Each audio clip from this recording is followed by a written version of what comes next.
en fait, on raconte n'importe quoi sur le cerveau. Partout aujourd'hui, dans les réseaux sociaux, dans la plupart des livres, même nombre de médecins vous expliquent vos problèmes, vos difficultés, en parlant du cerveau, en vous expliquant que c'est la dopamine, que c'est votre cerveau gauche ou votre cerveau droit, votre cerveau reptilien ou je ne sais quoi.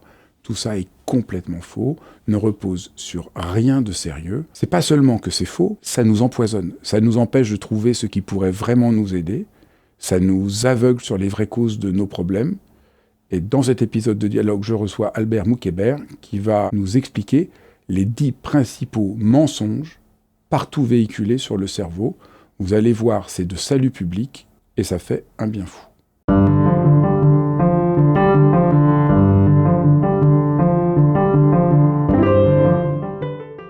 Bonjour Albert. Bonjour Fabrice. On va bien s'amuser parce qu'on va défaire toutes les idées reçues qui circulent partout, tout ce que les gens croient sur le cerveau, l'esprit, la souffrance, puisqu'aujourd'hui on vit, c'est le sujet de ton travail, on vit avec beaucoup de préconceptions sur les neurosciences.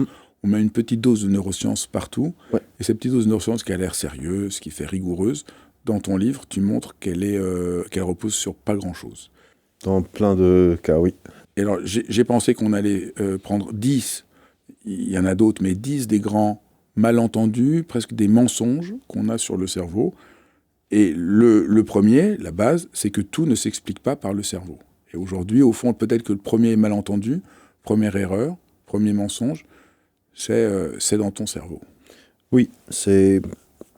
en fait, pendant longtemps, on était une espèce, ou en tout cas une culture plutôt dualiste, le corps et l'esprit.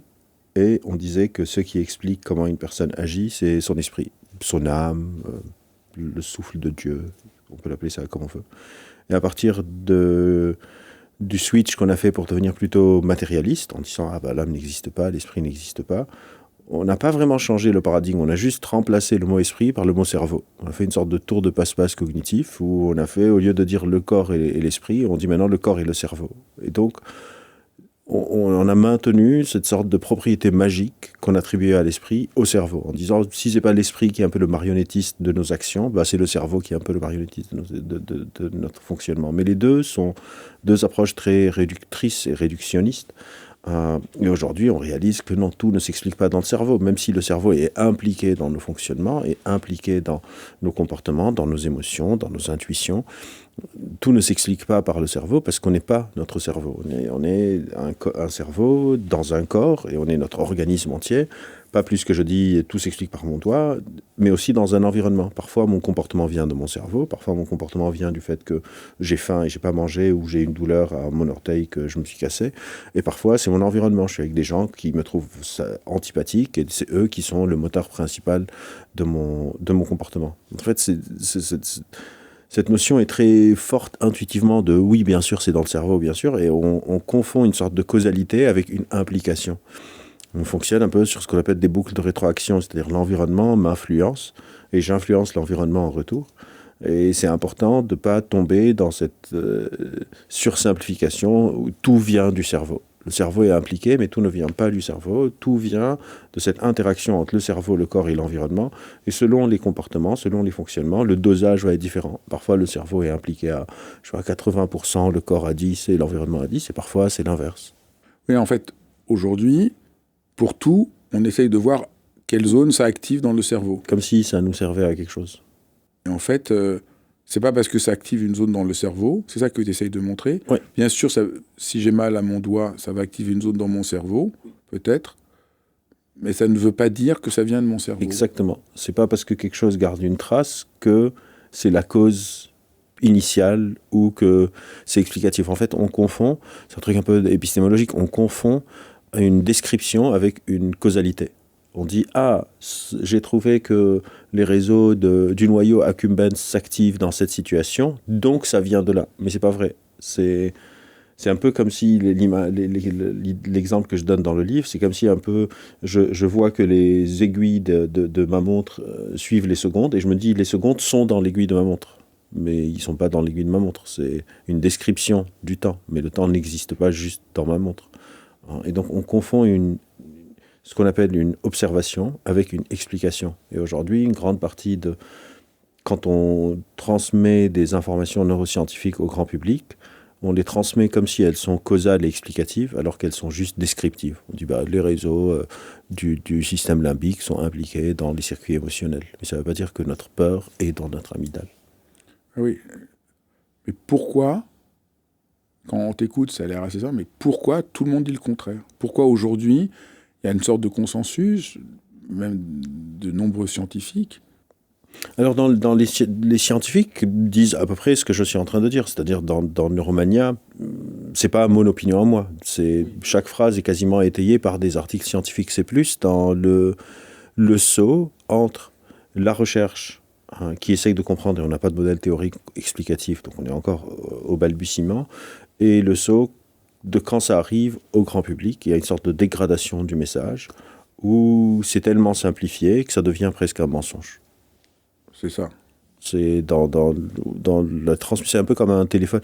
Ça n'a rien à voir, mais au Liban, on appelle ça un téléphone cassé. J'ai appris qu'en France, ça s'appelle le téléphone arabe.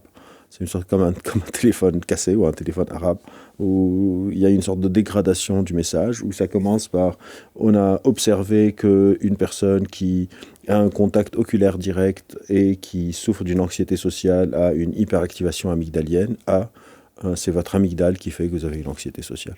Mais moi, j'ai vu des chercheurs, des scientifiques, qui ont écrit des livres. Moi, je me suis surtout intéressé à la méditation, où ils veulent prouver que ça a un effet dans le cerveau de manière, comme tu dis, très réductionniste et très dualiste, en pensant que ça fait waouh. C'est vraiment un effet sexy. On dit c'est vrai. Oui, c'est prouvé. Exactement. C'est scientifique. C'est rigoureux. C'est biologique. Oui. On a cette tendance à... J'en parle, il y a un article de recherche assez important en neurosciences qui s'appelle « L'allure séduisante des explications neuroscientifiques » où des chercheurs ont montré que si tu expliques deux phénomènes, une fois avec des explications non neuroscientifiques, elles peuvent être biologiques, elles peuvent être psychologiques, etc., mais elles sont tout à fait adéquates pour expliquer ce qu'on voit. Par exemple, si je prends l'exemple de la méditation, je peux demander à quelqu'un « Est-ce que quand tu médites, tu vas mieux ?» Il me dit « Oui ». Et je me dis « Ok ». Genre, c'est suffisant pour moi. Et dans cet article, ils ont montré que si ils prennent d'autres explications, ils rajoutent des trucs neuroscientifiques, même si ça ne veut rien dire. Donc ils disent, et tu médites, et en plus c'est en train d'augmenter le noyau de ton hypothalamus, les gens trouvent que c'est mieux. Même si ça n'a rien à voir, et ça ne sert à rien. C'est une sorte de surcouche, de vernis, qui fait, waouh, ouais. Alors que, évidemment que si tu médites, il y a des changements dans ton cerveau, mais si tu joues au foot aussi, c'est-à-dire si je prends un grand méditant tibétain et je vois qu'il change son cerveau, et je prends Mbappé, ça change son cerveau aussi. Parce que ça va garder une trace neuronale. Est-ce que ça ne remet pas en question une grande part des thérapies comportementales et cognitives, dont on essaie de montrer que c'est prouvé qu'elles ont une validité parce qu'on voit des choses dans le cerveau? Est-ce qu'on ne voit pas là aussi qu'il y a quelque chose par exemple, assez irrationnel? Si, mais en fait là aussi c'est un peu plus technique, c'est-à-dire ça dépend. Il y a des expériences où on fait des expériences pour essayer de comprendre qu'est-ce qui se passe dans le cerveau, et puis il y a les recherches empiriques où la majorité des études de validation, par exemple des psychothérapies, n'ont pas de mesures neuroscientifiques. C'est vraiment des groupes empiriques. On prend un groupe expérimental, un groupe témoin, ou 3 groupes expérimentaux. À un groupe on fait, je sais pas, de la thérapie systémique, à un groupe de la psychanalyse, à un groupe des TCC, à un groupe on fait rien. Et puis on leur demande, est-ce que tu vas mieux ? Et si la personne dit oui, il n'y a pas. Après, effectivement, il y a cette surcouche de mettre. D'ailleurs, c'est pas juste les thérapies cognitivo-comportementales. Aux États-Unis, il y a le mouvement psychodynamique qui est l'équivalent de la psychanalyse ici. Et maintenant, il y a toute une branche qui s'appelle Neuropsychodynamics, la psychanalyse par les neurosciences. Je pense que les psychanalystes français seraient tous en PLS si on leur dit qu'on va faire des IRM en analyse, mais aux États-Unis, c'est tout un truc d'équipe qui essaye de faire les ponts pour montrer que les intuitions de Freud ont une base biologique, en sachant que Freud, à la base, était neurologue aussi. Deuxième grande erreur, c'est ce que tu appelles l'héritage du réductionnisme, de Sténon à aujourd'hui. Est-ce que tu veux expliquer ? Oui, en gros, quand on veut comprendre quelque chose, on a une sorte de tendance très mécanistique de se dire, pour comprendre quelque chose, il suffit de le découper dans ses petites parties fonctionnelles, essayer de comprendre chaque partie, qu'est-ce qu'elle fout, puis remettre tout le bout à bout, et on va comprendre le tout. Et Pendant longtemps, on n'avait pas vraiment de compréhension du fonctionnement du cerveau, parce que pour comprendre le cerveau, il faut plein de prérequis, il faut comprendre la chimie, l'électricité, etc. Et on ne connaissait pas ces choses. Et c'est autour des années 1600, effectivement, avec Sténon, Descartes et quelques autres, que démarre vraiment une sorte d'étude méthodique du cerveau. Et Sténon, il va dire, le cerveau est une machine, et pour la comprendre, il faut la découper en petits bouts. D'ailleurs, il reprochait à Descartes que Descartes n'utilisait pas sa technique de doute méthodique et d'exploration méthodique des choses pour comprendre comment ça fonctionne. Donc si on comprend les neurones, si on comprend les cellules gliales, si on comprend tout, après on met bout à bout et on se comprend. Et pendant 4 siècles, ça va être un peu la méthode privilégiée. À partir des années 1800, on va dire, on commence vraiment à mieux comprendre le neurone, la dépolarisation, les synapses, etc. Et on s'est dit, bah voilà, on va faire ça petit à petit. Le problème, ça a été très utile, hein, ça nous a permis de comprendre des tonnes de trucs sur l'anatomie des neurones, sur certains circuits fonctionnels dans le cerveau, le cortex occipital pour la vision, etc., des choses comme ça. Mais à partir des années 80, 90, 70, un truc par là, ça commence un peu à s'essouffler. C'est-à-dire, on réalise qu'on comprend plein de choses mécanistiques, mais quand on passe à des dimensions plus fonctionnelles, c'est quoi une émotion? Où sont situés nos souvenirs? Comment est-ce que la conscience émerge? C'est quoi le lien entre le signal nociceptif, le signal des neurones qui transmet la douleur, et le ressenti subjectif de « est-ce que j'ai mal ?» Cette approche réductionniste commence à s'effondrer, à cause un peu du premier mensonge dont on a parlé. C'est de se dire, en fait, on peut tout comprendre juste par le cerveau. Non pas seulement juste par le cerveau, par les aires cérébrales, pas seulement par les aires cérébrales, par les circuits neuronaux, pas juste par les circuits neuronaux, mais par les neurones, pas juste par les neurones, mais par les synapses, pas juste par les synapses, mais par les neurotransmetteurs. Et donc, c'est des couches de réductionnisme comme ça, à tel point qu'on en perd l'explication. Et pourquoi on perd l'explication? Pour plusieurs raisons. En effet, il y a sûrement des traces au niveau moléculaire, chimique, cellulaire, organique, d'un même phénomène. Mais pas tout, on appelle ça des niveaux explicatifs. Pas tous les niveaux explicatifs sont pertinents pour ce qu'on est en train d'étudier. C'est un peu comme s'il y a un accident de voiture, et pour comprendre l'accident de voiture, je regarde les atomes de la carrosserie. Évidemment, les atomes ont été déformés par l'accident, mais ça ne me sert absolument à rien si je veux savoir pourquoi l'accident a eu lieu. Il y a un phénomène très important en science, dans ce qu'on appelle les systèmes dynamiques complexes, auxquels on fait partie. Donc c'est des systèmes qui ne sont pas juste causaux, mais qui marchent en boucle de rétroaction, qui s'appellent les propriétés émergentes. Et les propriétés émergentes, c'est quelque chose qui apparaît à un certain niveau explicatif, mais qu'on ne peut pas étudier à un niveau explicatif plus réduit. Par exemple, prendre un exemple vraiment intuitif que tout le monde pourrait comprendre. Imagine que je veux comprendre les embouteillages.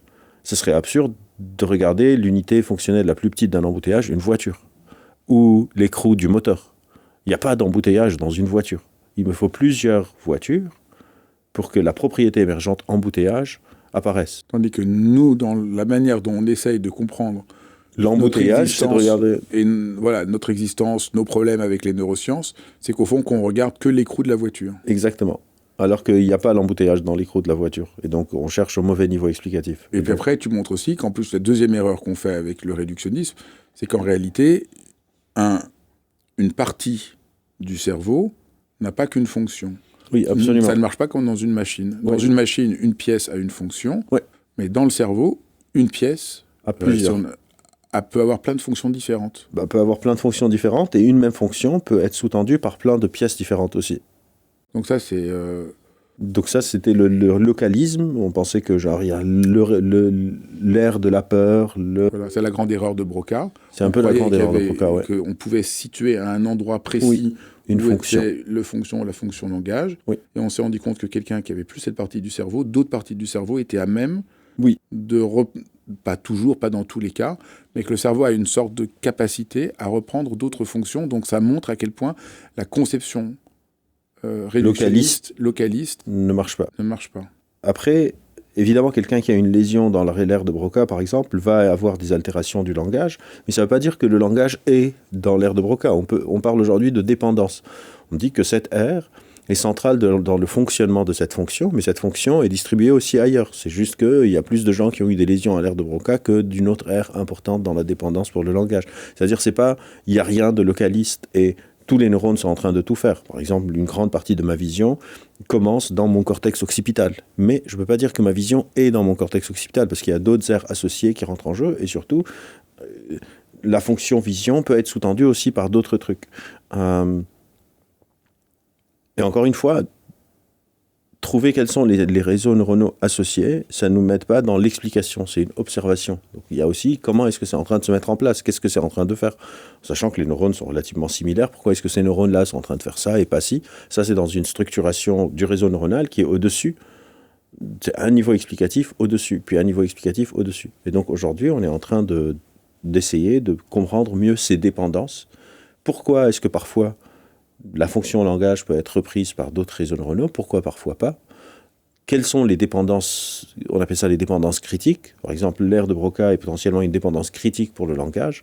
Quelles sont les autres dépendances critiques? Et quelles sont les fonctions qui sont sous-tendues par quels autres neurones? Et quels sont les notes? C'est un peu comme un piano en fait. Une même touche, c'est une note, mais elle peut être dans plusieurs accords. Elle ne va pas être tout le temps dans, je sais pas, le Do peut être dans l'accord Do majeur, Do dièse, Do septième, mais aussi dans le Ré, dans le La. Ça. Et je peux faire l'accord Do avec d'autres touches, sur une autre gamme.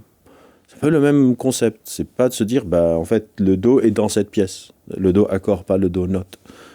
C'est un peu le même concept de ce fonctionnement distributiste. On comprend tout de suite le troisième grande erreur. Cerveau gauche, cerveau droit. Alors, pourtant, tout le monde parle de ça. Il y a cerveau gauche, il y a cerveau droit. Et c'est pas vrai. C'est complètement faux. C'est faux, genre royalement faux. Autant le localitionnisme, c'est un peu nuancé. Il y a des zones qui sont plus critiques pour certaines fonctions. Et donc, sans elles, on aurait du mal pour avoir une certaine fonction. Autant le cerveau gauche, si on reprend, le localisme n'est pas faux en soi. Parce que bien sûr, il y a des aires qui ont des dépendances. Mais ce qui est faux, c'est la généralisation qui devient fausse. Oui. C'est dire c'est ça. Oui. C'est la simplification. Et c'est surtout le réductionnisme de la fonction est dans cette aire. Voilà. Donc c'est un peu comme si je dis ma marche est dans mon pied. Non. Mon pied est important pour que je puisse marcher. Mais ma marche n'est pas dans mon pied. Après, si tu me coupes le pied, je ne peux plus marcher. Mais mon genou ici est très important. Et ma hanche et ma jambe. C'est un peu ça, c'est-à-dire évidemment que mon pied est impliqué dans la marche, mais ma marche n'est pas dans mon pied. Donc évidemment l'aire de Broca est impliquée dans mon langage, mais mon langage n'est pas dans l'aire de Broca. C'est un peu ça. Mais quand on passe à cerveau gauche, cerveau droit, là tout s'effondre. Parce que on prend des tonnes de fonctions et on les classe comme ça dans deux cases. Mais quand même, le cerveau gauche, j'ai oublié. Je ne sais même pas lequel est le créatif et lequel c'est l'analytique. Il y en a un qui est créatif, l'autre qui est analytique, scientifique. C'est pas vrai à aucune couche, pardon. Mais pourquoi, d'où ça vient? Ça vient de plein d'endroits. Le premier, on peut remonter jusqu'à Aristote, presque, qui parlait des deux chevaux des passions et de la raison, et du cavalier qui essaye de les maîtriser. Donc, historiquement... C'est plutôt Platon, d'accord. C'est Platon ou c'est dans Phèdre? Ok, donc c'est Platon. Pardon, voilà. Donc Platon dans Phèdre. Mais je pense qu'Aristote en a parlé aussi. Dans les chevaux, ça c'est le Phèdre. Les chevaux, c'est Platon dans Phèdre. Et Aristote en a parlé ailleurs, mais en tout cas, oui, c'est Platon dans Phèdre qui parle qui fait ces deux chevaux. Et ces deux chevaux. Donc il y a déjà ce truc d'opposition entre la raison et les émotions, ce qui est aussi tout à fait faux. Notre raison n'est pas du tout opposée à nos émotions. Nos émotions viennent valider notre raison et notre raison valide nos émotions. Ça serait un autre point. Voilà.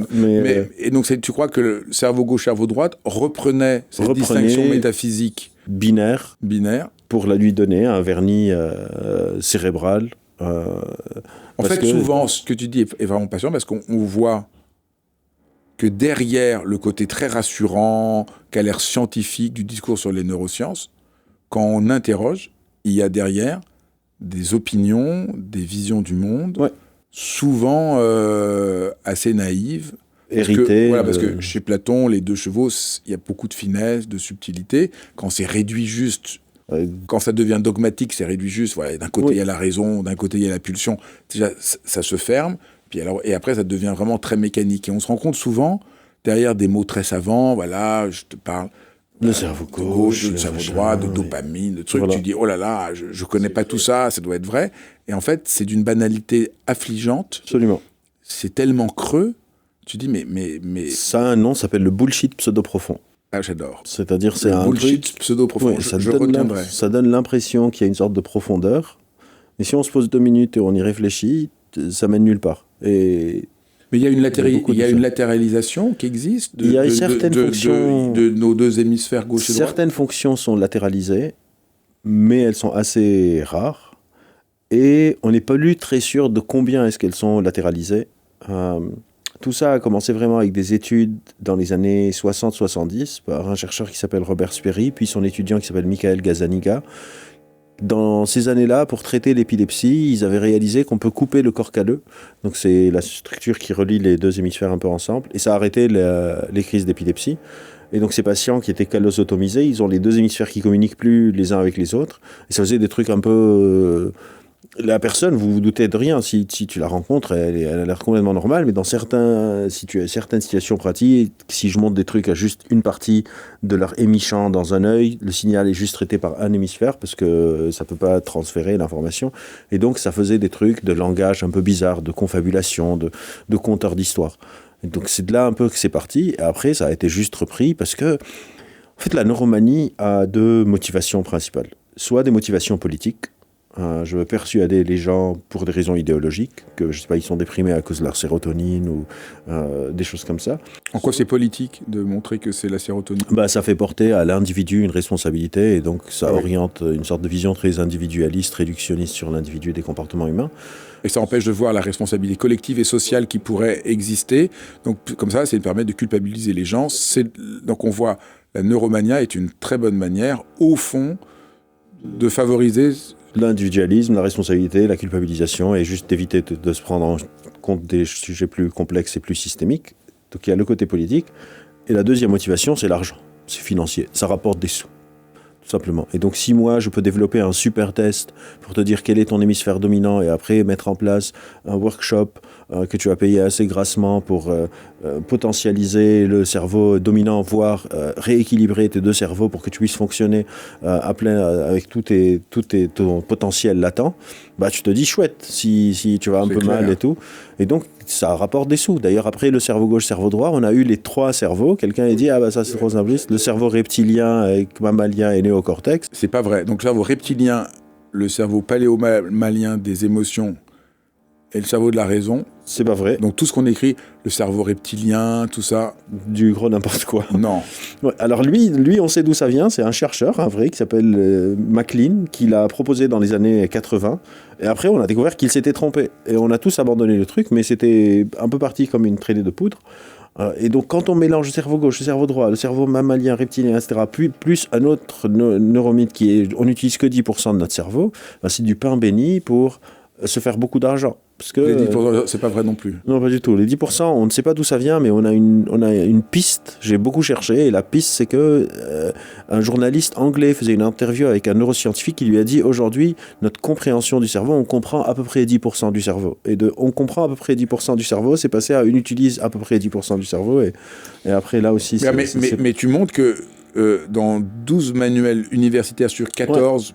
de psychologie que tu as regardé, tu vois que dans les 12, on parle encore de ces des 3 niveaux de cerveau, mais le cerveau ne s'est pas développé comme un oignon.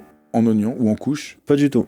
Par exemple, un exemple tout à fait surprenant, même pour les neuroscientifiques, ça c'était vraiment une sorte de séisme un peu dans la discipline il y a quelques années. En fait, on a une conception très naïve de la science. Parce que la science est présentée comme un truc objectif, méthodique, qui ne se trompe pas, où la subjectivité ne rentre pas en jeu. Mais c'est pas vrai. La méthode scientifique est objectivante, mais le questionnement scientifique est très subjectif dans le sens où il faut que le chercheur ou la chercheuse choisisse à quoi il ou elle va s'intéresser. Et pendant longtemps, on était orienté dans cette notion que, par exemple, notre rationalité, nos raisonnements, notre cognition est principalement autour du cortex préfrontal. Donc tout le monde regardait et cherchait dans le cortex préfrontal des modèles pour essayer de comprendre comment ça marche, la prise de décision, etc. Un peu les fonctions sous-corticales, mais personne n'est allé se dire dire que peut-être dans, par exemple, je sais pas, l'arrière de mon cerveau, dans le bulbe rachidien, il y aurait de la cognition. Et il y a quelques années, une équipe s'est dit, et le cervelet dans tout ça, le cervelet il faut quoi? Et le cervelet, pendant longtemps, on pensait que c'était pour les mouvements fins, pour genre pouvoir jouer du piano, faire de la guitare, etc. et quelques autres fonctions. Et cette équipe a montré qu'il y a pas mal d'opérations cognitives qui ont lieu dans le cervelet.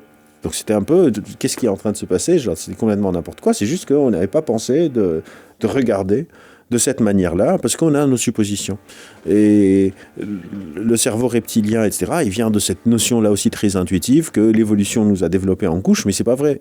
Quand on regarde dans la phylogénie des espèces, c'est pas comme ça que ça a eu lieu. C'est vrai que notre cortex préfrontal est arrivé un peu plus tard, mais le reste, c'est pas comme un oignon. L'article que je cite, j'adore le titre, c'est « Vous n'êtes pas un oignon avec un petit reptile dedans ». C'est le titre scientifique de l'article qui est assez marrant. Et on voit cette fantaisie. Et puis quand on se pose, là aussi, le bullshit pseudo-profond, quand on se pose 2 secondes et on y pense, la majorité il n'y a pas une division entre nos fonctions créatives et nos fonctions scientifiques ou rationnelles. Un scientifique a besoin de beaucoup d'imagination pour penser de nouveaux protocoles expérimentaux. Einstein, une grande partie de ses découvertes ont commencé dans son imagination avec ce qu'il appelait ses expériences de pensée.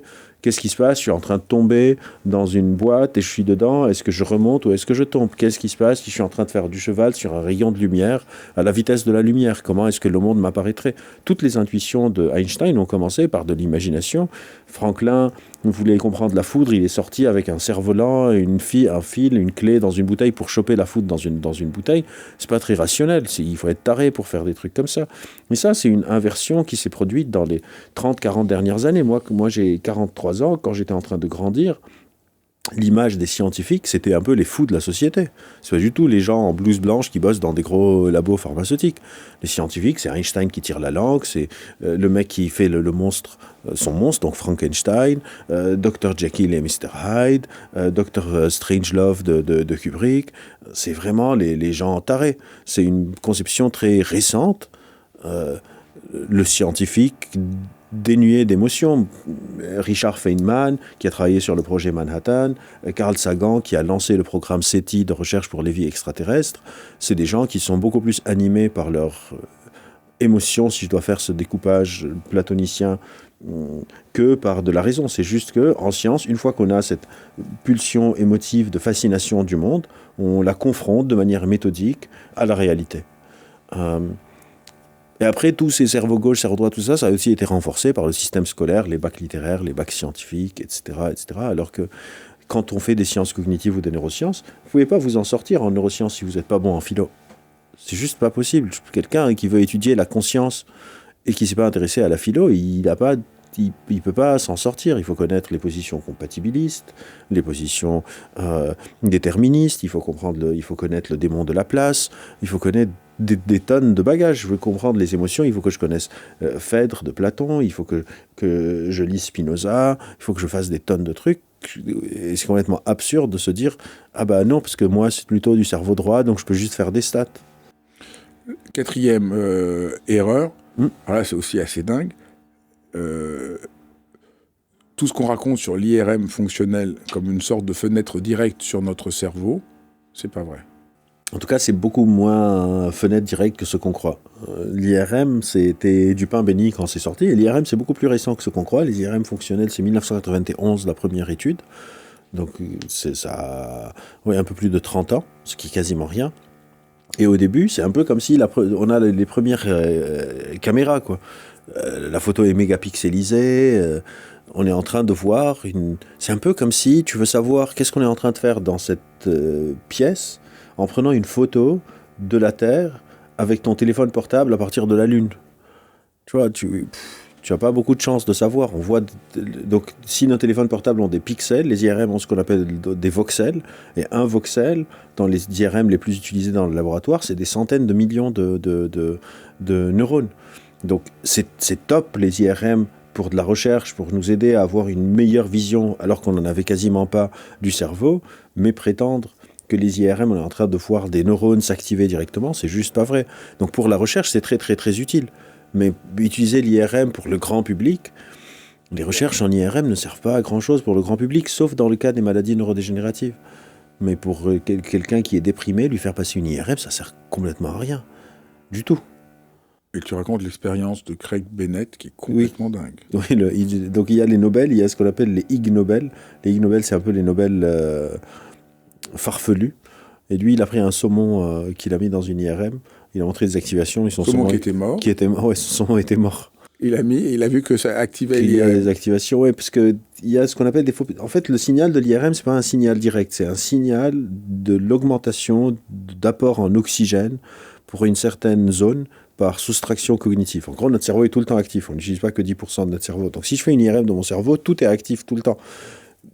Comment l'IRM fonctionne, c'est de prendre une image du cerveau, puis demander à quelqu'un de faire quelque chose, par exemple lever la main, prendre une autre image et faire une soustraction cognitive. Donc faire une soustraction entre la première et la deuxième image, voir qu'est-ce qui reste et me dire c'est ça la main qui se lève. Mais en fait, la plus grosse erreur sur les IRM, c'est que quand on montre des images IRM au grand public, ils pensent que les couleurs, c'est l'intensité de l'activation. Mais c'est pas vrai. Les couleurs que vous voyez sur une IRM, c'est la probabilité qu'une zone soit impliquée dans ce qu'on est en train d'étudier. Donc c'est des calculs probabilistiques, c'est des couches de computation probabilistique pour voir quelles sont les chances. Et donc dans un saumon mort, l'algorithme probabilistique qu'on utilise peut se dire il y a une probabilité que ces circuits soient activés alors que ce n'est pas le cas parce que le saumon est mort. Donc on appelle ça des faux positifs et on essaye de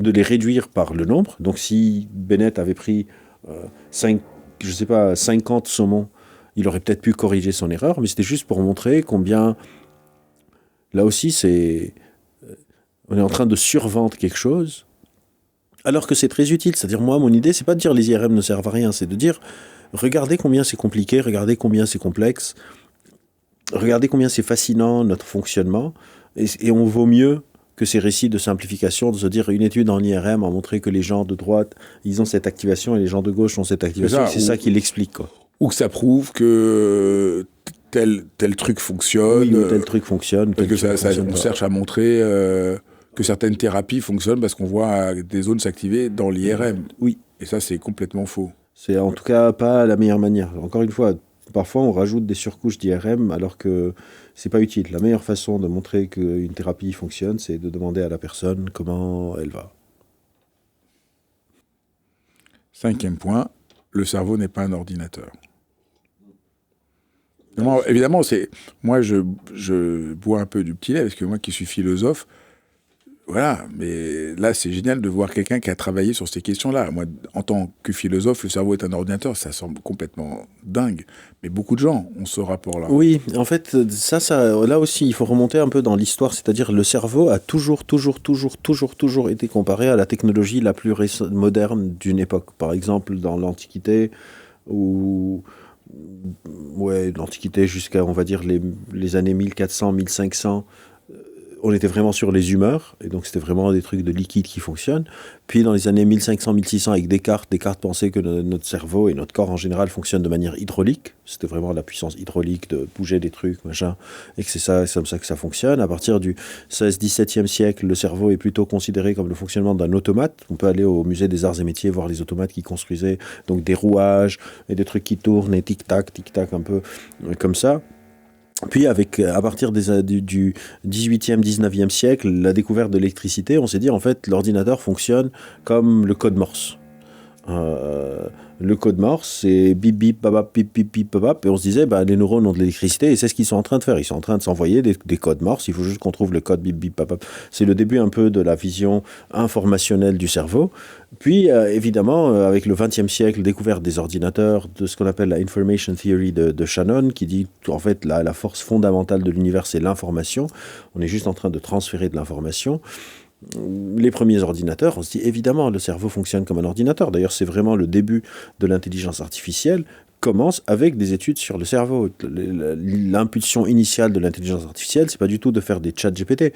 Si on n'avait pas l'IRM, on n'avait rien encore. On se dit on n'arrive pas à comprendre le cerveau. Approche réductionniste, théorie de l'information, McCullough et Pitts, deux chercheurs, vont se dire la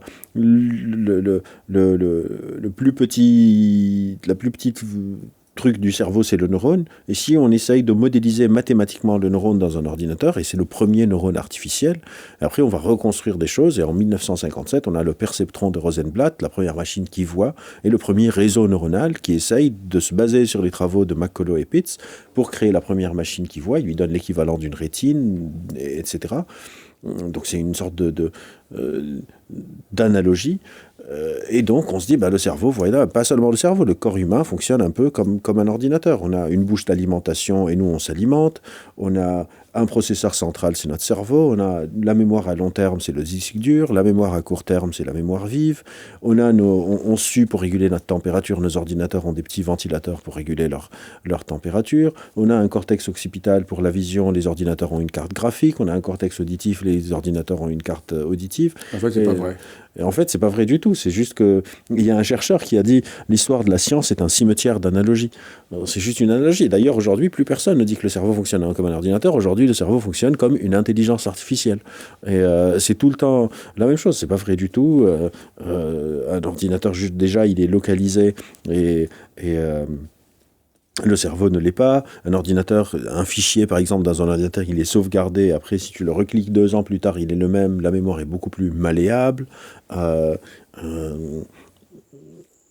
ordinateur fonctionne en input et output. Donc signal entrant, signal sortant. Notre cerveau est un organe prédictif qui est en train un peu d'halluciner le réel en permanence. Donc on met de soi dans le monde en permanence, alors que l'ordinateur ne rajoute pas de lui. On est des agents causaux de l'environnement, on est en train de s'influencer mutuellement, les ordinateurs pas du tout. On apprend socialement les uns des autres. Les ordinateurs, si vous essayez de les faire apprendre les uns des autres, ça s'effondre drastiquement. Il y a des tonnes de différences. Mais on aime bien ce truc de le cerveau et un peu le chef d'orchestre, alors que c'est juste un organe d'interrelation, plus qu'autre chose. 6e mensonge, il n'y a pas de moi caché. Ça, c'est le gros sujet de développement personnel et de psychologie et de psychothérapie et de tout ça. Qui est-ce que je suis vraiment ? Et effectivement, c'est... En fait, le mensonge part de plusieurs choses. Le premier problème dans les prémices du mensonge, c'est de croire qu'il y a un seul moi. Et aujourd'hui, on sait que c'est pas vrai. On a plusieurs, ce qu'on appelle des selfs sociaux. Comment je te parle une fois qu'on a commencé à enregistrer est peut-être un tout petit peu différent de comment on se parlait juste avant. Dans le débit, dans comment on se coupe ou pas, comment on s'attend, tu poses des questions, j'essaye d'apporter des réponses, etc. Quand j'étais avec ma fille en train de l'accompagner à l'école, j'étais encore un peu différent, même dans ma démarche, dans ma prosodie, dans tout ça, et parfois même dans mes tempéraments. On connaît des gens qui sont exécrables avec leurs employés et qui sont adorables en famille, ou l'inverse. Donc, premier problème avec ce truc, de croire qu'il y a un vrai moi qui existe. 2, de croire que je peux le trouver. Et 3, que ce vrai moi est stable, alors qu'on est tout le temps en train de changer. Il y a un philosophe, il y a beaucoup de philosophes en fait dans les sciences cognitives. Malheureusement, en France, on a perdu un peu cette tradition, mais dans le monde anglo-saxon, ils ont encore ça. Une grande partie des neuroscientifiques, en tout cas une grande partie, une bonne partie, et aussi philosophes. Et donc il y a ce philosophe-chercheur qui s'appelle Stan Klein qui parle du paradoxe de la continuité du self sans preuve. Il dit, vous avez l'impression que vous êtes la même personne depuis que vous êtes né, mais pas du tout. Vous avez changé 100 000 fois, c'est juste que vous changez tellement lentement que vous ne le réalisez pas. De la même manière qu'on ne réalise pas qu'on est en train de vieillir, qu'on ne réalise pas qu'on est en train de perdre de vue certains amis ou de se rapprocher d'autres. Et au final, ce que j'essaie de dire, c'est que quand vous êtes en train de chercher qui vous êtes vraiment, vous devenez juste quelqu'un qui cherche qui elle est vraiment. Ça devient ça, votre identité. Vous êtes qui vous êtes, et vous êtes en train de changer en permanence. Donc les tests de personnalité nous égarent. Les tests de personnalité ne prennent pas en compte la complexité de notre personnalité. On va dire ça comme ça. C'est-à-dire les tests de personnalité, c'est un peu comme si je te fais un questionnaire où je te demande quel est ton plat préféré, quel est ton opéra préféré, quel est machin, et après je te donne des réponses, je te donne des résultats où je te dis ton opéra préféré c'est ça, mais je l'écris un peu différemment, je dis waouh, ce test est incroyable. C'est un peu comme ça que ça marche. Je te demande de choisir des préférences, et après je te redonne ces préférences, et tu dis putain, ce test est incroyable. Bah forcément, c'est moi qui t'ai dit tout ce que tu as à savoir. Je te dis genre, où est-ce que tu es né ? Tu me dis, et après je te dis, je pense que tu es né dans cette ville. Et tu me dis, mais comment tu sais ? C'est ça un peu l'équivalent des tests de personnalité. 7e mensonge, tout ce qu'on raconte sur le fait qu'il faut activer notre neuroplasticité. Ah ouais, c'est un enfer. La neuroplasticité, ça existe. Ça existe, Ça, c'est incroyable, c'est dingue. vraiment une vraie découverte que la capacité Ouais. du cerveau de se transformer, de changer. Ouais. Bon, en même temps, tout le monde trouve ça extraordinaire, mais enfin, depuis que les hommes, déjà chez Platon, on sait que l'homme a la capacité de se transformer et de changer, mais là, ça fait très sérieux de dire que c'est la neuroplasticité. Ouais. Mais où est le problème? Le problème, c'est là aussi, on rajoute des mots pour faire plus scientifique sur un truc qui existe déjà depuis toujours. Ça s'appelle l'apprentissage. C'est-à-dire qu'à chaque fois que quelqu'un vous dit on va activer votre neuroplasticité, vous pouvez changer cette phrase, on va apprendre, et c'est exactement le même sens. Et ce qui m'énerve, c'est vraiment, c'est ça en fait, quand on va rajouter des mots, juste parce que ça fait plus sexy, souvent parce que ça vend mieux et tout. Mais la neuroplasticité, effectivement, c'est une découverte majeure. Elle a été décrite avant qu'elle ne soit découverte, mais elle a été découverte expérimentalement par une chercheuse qui s'appelle Marianne Diamond dans les années 50. Qui a montré vraiment que... Tu sais, on sait qu'on apprend. Je te dis, je sais pas, j'habite dans le 10e arrondissement de Paris, il y a quelque chose dans ton cerveau qui a eu lieu pour retenir cette information que tu vas peut-être oublier après parce que c'est pas important. Mais quelque chose, et on ne savait pas comment. Comment est-ce que ça se manifeste. Et on a réalisé que ça se manifeste par ce concept qu'on appelle la neuroplasticité. Mais là aussi, on est en train de rajouter une couche biologique à un truc qu'on décrit déjà très très bien subjectivement, phénoménologiquement, dans notre langage courant, qui s'appelle l'apprentissage. Donc quelqu'un qui dit on va potentialiser la neuroplasticité pour, je sais pas, pour devenir plus serein, il est juste en train de vous apprendre à être plus serein. Et le mot ne veut rien... Toutes les formations pour recabler votre cerveau... C'est de l'apprentissage. Ils sont en train d'essayer de vous apprendre, et souvent ça marche pas, parce que si ça marchait, ils n'auraient pas besoin de dire neuroplasticité. Le 8e mensonge, on en a un peu déjà parlé, l'opposition émotion-raison. Oui. Donc ça fait longtemps qu'on arrive à montrer maintenant que ça n'a pas de sens. Non, c'est... Donc, tous les gens qui disent je suis cartésien, moi je suis dans la raison. D'abord, en plus, c'est pas du tout cartésien. Oui, non, c'est pas du tout cartésien. Mais en plus, ça n'a aucun sens. Ça n'a aucun sens. On ne peut pas ne pas avoir d'émotion. Genre, il n'y a pas de boîte. Je peux dire, je suis en train de penser de manière rationnelle, donc j'ai des émotions plutôt froides. Mais on ne peut pas ne pas avoir d'émotions. Je peux avoir des émotions plus à valence plutôt positive, à valence plutôt négative. Mais ma pensée va venir tout le temps, ou en tout cas la majorité du temps, renforcer. Je rencontre quelqu'un, je l'aime pas, ma raison va venir me trouver des raisons de pourquoi je l'aime pas. Il y a un politique qui m'a bien persuadé, je vais avoir des émotions positives pour lui. Si après je découvre qu'il est corrompu, le fait que je l'aime bien et que j'ai voté pour lui et j'ai peut-être donné de l'argent pour sa campagne électorale va faire que ma raison va se mettre en place pour me dire non, c'est un coup monté par les médias et en fait c'est une bonne personne et ils veulent le flinguer parce que c'est la seule personne qui défend vraiment nos intérêts. Nos émotions et nos raisonnements fonctionnent infiniment plus souvent de pair que d'opposition. Et même quand ils sont en opposition, c'est souvent des dyades, une émotion et une raison, qui sont contre une émotion et une raison. Donc, je sais pas, je suis en couple et je suis pas très heureux, je sais pas si je veux partir ou pas. D'un côté, j'ai l'émotion de j'ai plus envie d'être là, je suis malheureux, et les idées qui viennent avec, par tu as vu ce qu'elle a fait ou ce qu'il a fait, nanana. Et de l'autre côté, j'ai de la tendresse et de l'affection, ça fait longtemps qu'on est ensemble, et j'ai des idées qui viennent avec, tu vas jamais trouver quelqu'un d'autre, vous connaissez très bien, c'est tout le temps des dyades, émotion-raison, qui sont en opposition. C'est quasiment impossible, en fait, d'avoir une émotion sans pensée associée congruente, ou d'avoir une pensée sans avoir une émotion associée congruente. C'est des dyades émotion-raison qui s'opposent à des dyades émotion-raison. 9e point, l'amygdale n'est pas le siège de la peur. L'amygdale, on en a parlé un peu, là, une dépendance joue un rôle central dans l'émotion de la peur, mais l'émotion de la peur, le ressenti subjectif, n'est pas dans l'amygdale. Pas plus que la joie, je ne sais pas, ou le dégoût, ou toute notre palette émotionnelle.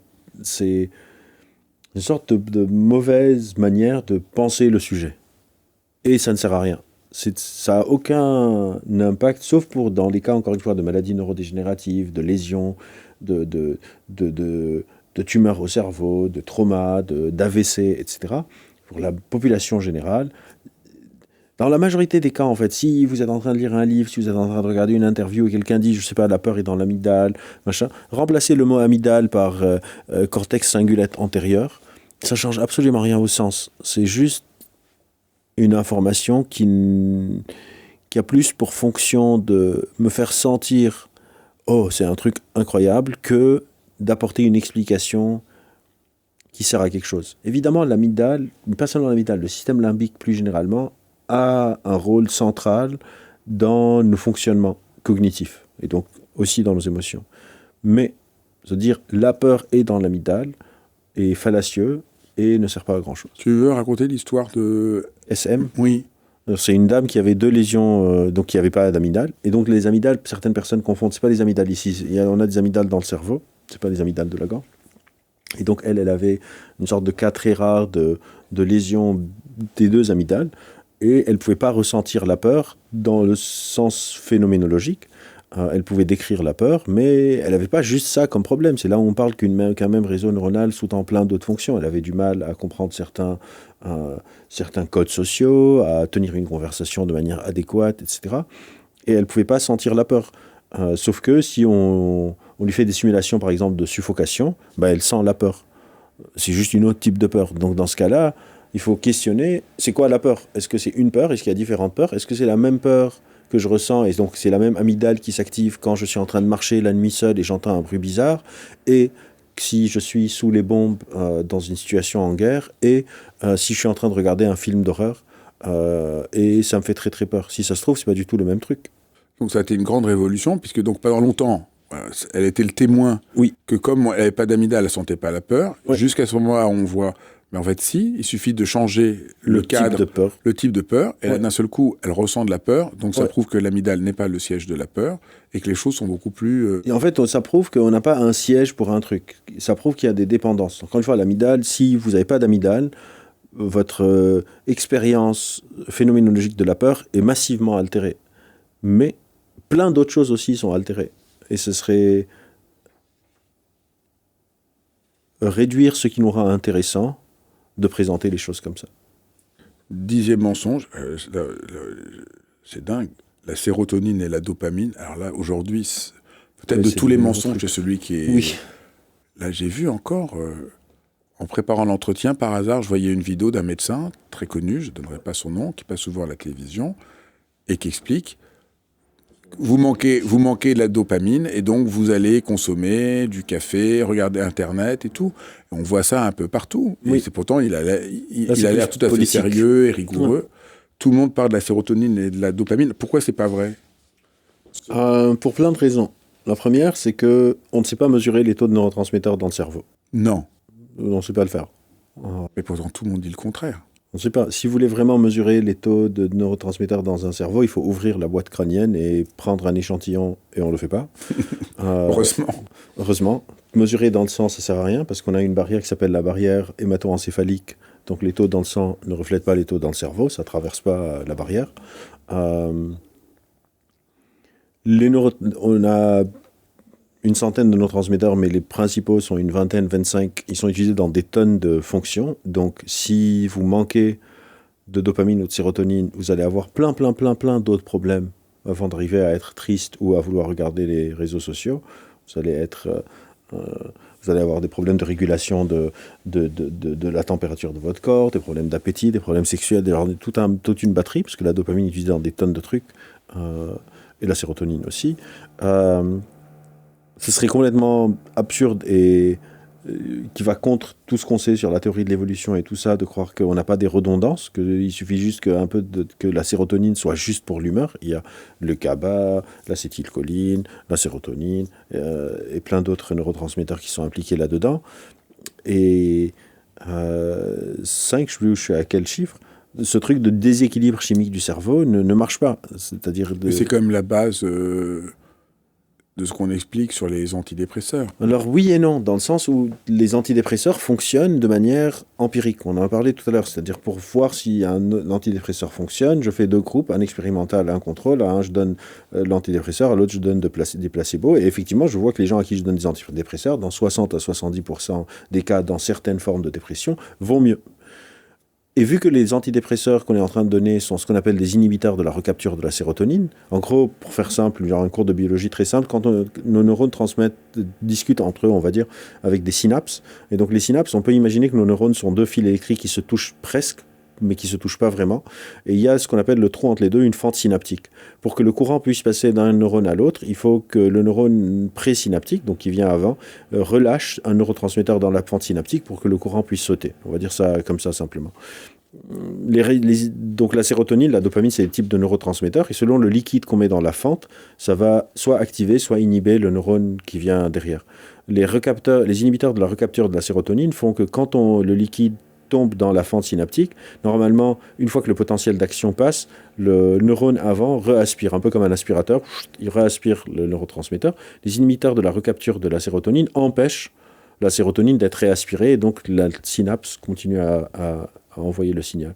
Et vu qu'on a réalisé que ces inhibiteurs de la recapture de la sérotonine aident dans la dépression, on s'est dit la dépression doit être un manque de sérotonine dans la fente synaptique, et donc qu'on est en train de pallier. Sauf que c'est pas comme ça que ça marche.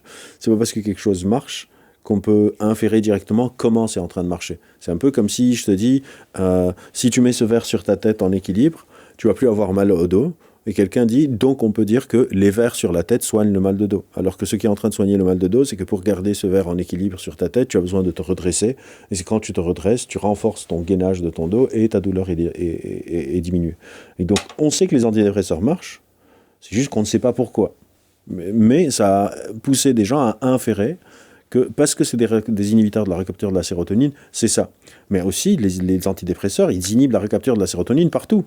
Pas juste dans les zones de la dépression. Et c'est pour ça aussi que ça cause parfois plein d'effets secondaires, des prises de poids, des pertes de poids, des tremblements, des problèmes d'éjaculation, des problèmes de bandaison, des problèmes de cycle hormonal, des tonnes de trucs, parce qu'on est en train d'inhiber la recapture de la sérotonine un peu partout. On ne sait pas comment cibler encore. Et encore, on ne sait pas où cibler, parce qu'on n'a pas des zones de la dépression encore. Et donc ça fait... Là aussi, on passe d'un truc... Donc c'est très différent du cerveau gauche, cerveau droit où tout est faux. Là, c'est juste plus nuancé, mais comme je le dis dans le livre, une sursimplification, parfois, ne vaut pas mieux qu'un mensonge. C'est tellement simplifié que je vois des gens qui viennent au cabinet et qui me disent « je veux rééquilibrer la chimie de mon cerveau ». Alors que ça ne marche pas vraiment comme ça. Donc on a fait les 10 mensonges, mais avant de clore notre entretien, je voulais profiter que tu sois là pour parler un peu de Francisco Varela. Oui. Il se trouve que c'est lui qui a été un peu un maître pour moi, c'est lui qui m'a appris à méditer, quelqu'un que j'ai très bien connu, et tu en parles à plusieurs moments dans ton livre. Oui. Quel était son apport ? Alors ici, c'est un apport massif, parce que justement ce truc réductionniste de « je suis mon cerveau », une des premières personnes qui l'a formalisé et qui continue jusqu'à aujourd'hui à avoir un impact assez important dans la discipline, c'est Varela et son collègue Maturana, avec ce qu'ils ont appelé la cognition incarnée, des théories d'autopoésie, etc., et qui disent en fait, je ne suis pas un cerveau, je suis un cerveau dans un corps, dans un environnement, il faut étudier toute cette boucle. Et donc, eux, ils ont eu cette intuition à la fin des années 80, début des années 90. Malheureusement, Varela est mort quelques temps après. Il a fallu attendre une quinzaine d'années pour qu'aujourd'hui on commence à avoir des formalisations de ce cas théorique qui s'appelle donc aujourd'hui la cognition incarnée ou l'énactivisme. On dit justement, si on veut comprendre le fonctionnement d'un individu, on ne pourra jamais le faire juste en regardant le cerveau. Il y a différents niveaux explicatifs. Parfois, le cerveau est important. Parfois il y a des réductions chimiques. Par exemple, dans le cas des maladies Parkinson, il y a une dégradation de la dopamine dans la substance noire du cerveau, et donc on donne de la L-Dopa pour aider. Donc parfois, le cerveau est le bon niveau explicatif. Parfois, c'est le corps. Quelqu'un qui ne dort pas du tout va être plus irritable. Il faut qu'il dorme pour qu'il aille mieux. Et parfois, c'est l'environnement. Et donc, moi, je souscris entièrement à cette hypothèse du cerveau prédictif et de la cognition incarnée. Et aujourd'hui, on a les héritiers un peu de cette pensée, notamment un chercheur qui s'appelle Andy Clark en Grande-Bretagne, qui est en train de formaliser, avec des modèles théoriques plus scientifiques, on va dire par l'expérience, les intuitions de Varela et de Maturana, pour sortir un peu du réductionnisme. Ce qu'on a dit par rapport à tout ce que... Pourquoi on parle de ça après tout ce qu'on a dit, c'est que l'intuition de Varela qui est en train d'être confirmée, c'est que je ne peux pas penser, ni même, il fait des expériences sur la vision, uniquement à partir du cerveau. Même la vision dépend de l'environnement, Absolument. de mon corps, Parce que j'ai un cerveau prédictif. Donc, ce qu'on a apporté depuis Varela, c'est cette brique du cerveau prédictif, que notre cerveau n'est pas un ordinateur, n'est pas un processeur, n'est pas un récepteur de l'information passif où il y a des photons de lumière qui sont en train d'arriver à ma rétine, qui traversent le long de mon nerf optique, qui arrivent à mon cortex occipital et tu apparais dans ma tête. Mon cerveau est aussi en train un peu de t'halluciner de manière contrôlée. Mon cerveau est en train aussi... On a découvert qu'il y a des neurones, par exemple, qui vont du cortex occipital à la rétine. Parfois, il y a 4 fois plus de neurones qui descendent du cerveau à la rétine que de la rétine au cerveau, et qui vient modifier un peu ce que je suis en train de voir à partir de mes suppositions du monde. Et donc, même la perception, c'est tout le temps une interaction entre mon cerveau et son environnement. On appelle ça le cerveau prédictif. Et cette interaction qu'on oublie, au fond, quand même, la base de tous ces mensonges, c'est d'oublier qu'on est beaucoup plus en interaction. Oui. On connaît ce qu'on appelle des agents causaux du monde. On est des êtres incarnés. On n'est pas des ordinateurs dans une boîte. On n'est pas un cerveau dans un bocal. Un des autres points qu'en train de s'imposer, c'est l'opposition entre le cortex préfrontal et le système par défaut. Oui. Alors, le système par défaut, c'est un truc qui semble... C'est pas vraiment une opposition, c'est juste que le système par défaut, c'est un système qui semble s'activer quand on fait rien. Et le reste, c'est quand on a une sorte, on appelle ça l'agentivité, quand j'interviens pour essayer de faire quelque chose. Et on est en train de découvrir que c'est important un peu de se laisser tranquille, de rien faire. Mais il y a eu toute cette idée que le réseau par défaut serait l'ego. Oui, non, on est là aussi. Je suis content que tu aussi de. Je me bats avec plein de neuroscientifiques.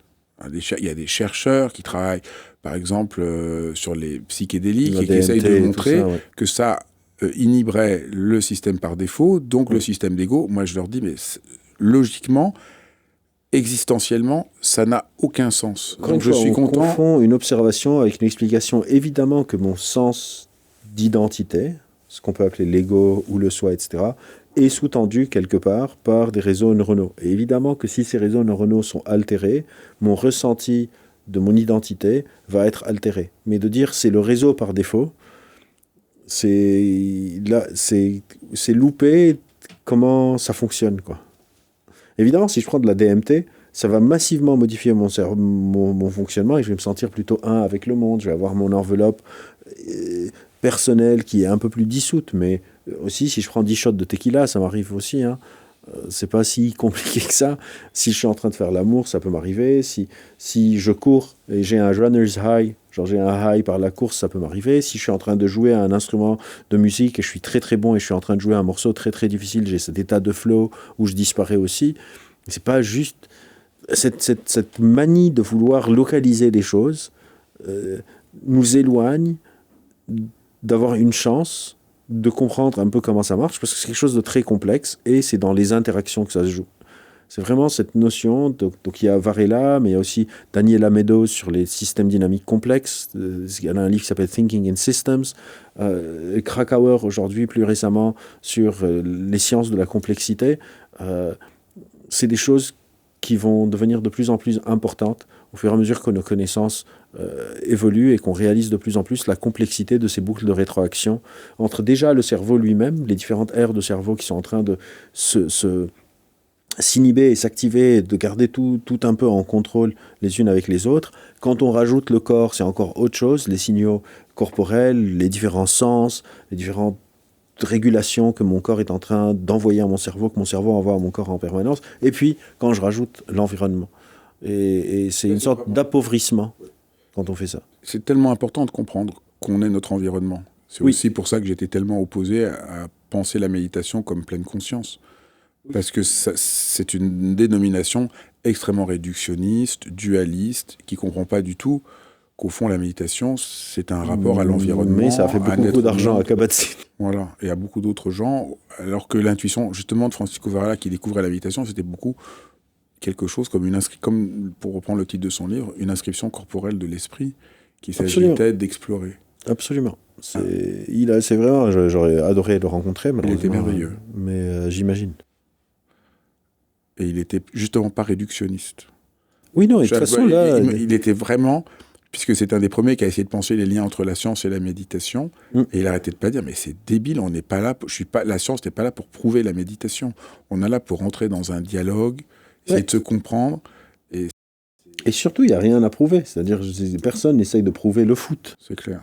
Je pense que cette volonté de la méditation de vouloir être prouvé, c'est vraiment un truc, beaucoup d'avoir une assise pour mieux vendre aussi. Clair. Personne n'essaye de prouver, jouer du piano. Pour mieux vendre et pour éviter de dire les vraies choses. Oui, aussi. En quoi c'est humain, en quoi c'est... Oui, bien sûr. Du bien coup, sûr, c'est très réductionniste. Et pour le côté un peu de formalisation, tu fais ça, tu vas avoir ce bénéfice. Et aussi, on ne peut pas aussi parler de tout ça sans parler de la vision méga utilitarianiste du monde aujourd'hui. Tout doit servir à quelque chose.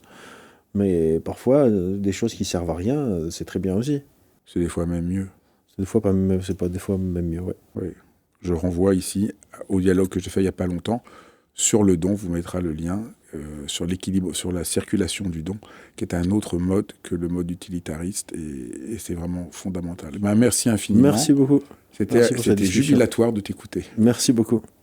Merci d'avoir suivi cet épisode de dialogue. C'est vraiment un vrai merci, parce que c'est vraiment précieux que vous ayez vu cet épisode jusqu'au bout, que ça vous parle, parce que je fais ça pour vous. Donc c'est vraiment un échange. Et je suis vraiment conscient aujourd'hui qu'autour de dialogue, il y a véritablement une communauté de gens pour qui prendre soin du monde, prendre soin de soi, prendre soin des autres compte beaucoup. Et c'est vraiment merveilleux de voir qu'on est ainsi une communauté. Alors n'hésitez pas à partager, à liker. Ça a l'air de rien, mais c'est vraiment très important. Ça participe d'une sorte de contagion heureuse dont notre monde a bien besoin. Je vous embrasse et je vous dis encore une fois merci.